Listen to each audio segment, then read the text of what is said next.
BJP के manifesto को तमिलनाडु के सीएम स्टालिन ने दी चुनौती। कहा, अगर बीजेपी सत्ता में आई तो चीन के कब्जे हुए इलाकों पर भारत का कब्जा होने की गारंटी दे। भारतीय जनता पार्टी चुनाव के दौर में देश में नए नए स्लोगन देकर जनता को लुभाने का प्रयास कर रही है। इस बार भी अपने मैनिफेस्टो की घोषणा करते समय प्रधानमंत्री मोदी ने एक नया स्लोगन प्रदान किया है, भाजपा का संकल्प, मोदी की गारंटी। अभी तमिलनाडु के सीएम स्टालिन ने प्रधानमंत्री के इस गारंटी वाले स्लोगन पर सवाल खड़े कर दिए हैं। उन्होंने गारंटी के इस कार्ड को चुनौती दी है। अपने सोशल मीडिया अकाउंट एक्स पर वे लिखते हैं, बीजेपी चुनाव जीतती है तो चीन के कब्जे इलाकों के वापस लेने, इलेक्टोरल बॉन्ड की जांच कराने और जातिगत जनगणना कराने की गारंटी दे। उन्होंने प्रधानमंत्री की गारंटी वाली बात पर कहा कि जो लोग गारंटी कार्ड लेकर चलते हैं वे क्या ही गारंटी देंगे। उन्होंने भाजपा द्वारा चलाई जा रही भाजपा वॉशिंग मशीन पर भी सवाल खड़े किए हैं। उन्होंने कहा कि बीजेपी की वॉशिंग मशीन भ्रष्टाचार को भगवा में परिवर्तित कर देती है। देश की तमाम समस्याओं, SC, ST, OBC वर्ग को आरक्षण, हर साल 2 करोड़ नई नौकरियों की मांग और तमिलनाडु में मेडिकल कॉलेज एडमिशन के लिए होने वाली नीट परीक्षा में छूट, पेट्रोल और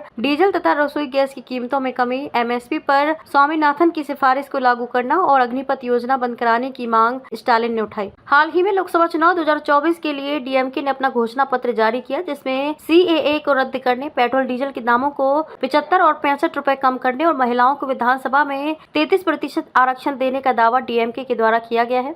राजनीतिक आरोप प्रत्यारोप के दौर में चुनाव के समय में नेताओं के मध्य मधुरता और भाईचारा भी अब देखने को मिल रहा है। कांग्रेस नेता राहुल गांधी ने खुद मैसूर में स्थित मिठाई की दुकान से मैसूर पाक खरीदा और तमिलनाडु के मुख्यमंत्री और DMK के प्रमुख MK स्टालिन को भेंट किया। राहुल गांधी की ओर से मिठाई उपहार में प्राप्त कर स्टालिन भी काफी खुश नजर आए और उन्होंने अपने सोशल मीडिया एक्स पर लिखा, मेरे भाई राहुल गांधी के मीठे भाव से प्रभावित और अभिभूत हूँ। 4 जून को INDIA उन्हें निश्चित रूप से एक प्यारी जीत दिलाएगा। जानकारी के लिए आपको बता दें कि कांग्रेस और DMK तमिलनाडु में इंडी गठबंधन के तहत लोकसभा चुनाव लड़ने जा रही है। इस राज्य में 39 सीटों में से कांग्रेस 9 सीटों पर चुनाव लड़ेगी और अन्य सीटों पर बाकी के गठबंधन दल चुनाव लड़ेंगे। वहीं प्रधानमंत्री नरेंद्र मोदी अपनी जनसभा में इंडी गठबंधन वाले समाज को देश के लिए खतरनाक बताते हैं। वह कहते हैं कि ये सिर्फ देश को बांटने में लगे हैं, क्योंकि इन्हें पता है कि देश की जनता एकजुट हुई तो राजनीति खत्म हो जाएगी। इसके विपरीत राहुल गांधी और स्टालिन अपने आपसी संबंधों को सुदृढ़ बनाने का प्रयास कर रहे हैं। DMK के अध्यक्ष तो बीजेपी पर ये आरोप भी लगाते हैं कि हिंसा करना बीजेपी के DNA में है और अगर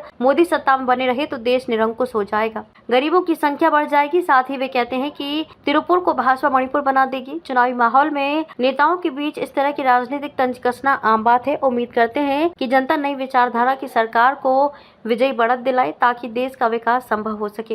राजनीति और देश दुनिया से जुड़ी खबरों के लिए हमारे YouTube channel changing future news को सब्सक्राइब करें और वीडियो पसंद आया हो तो लाइक और शेयर करें। धन्यवाद। बड़ी से बड़ी खबर,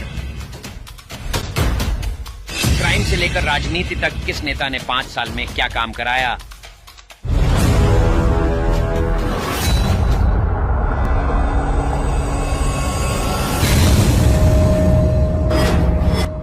मिलेगी सबसे पहले हर खबर चेंजिंग फ्यूचर न्यूज पर, जो बदलेगा आपका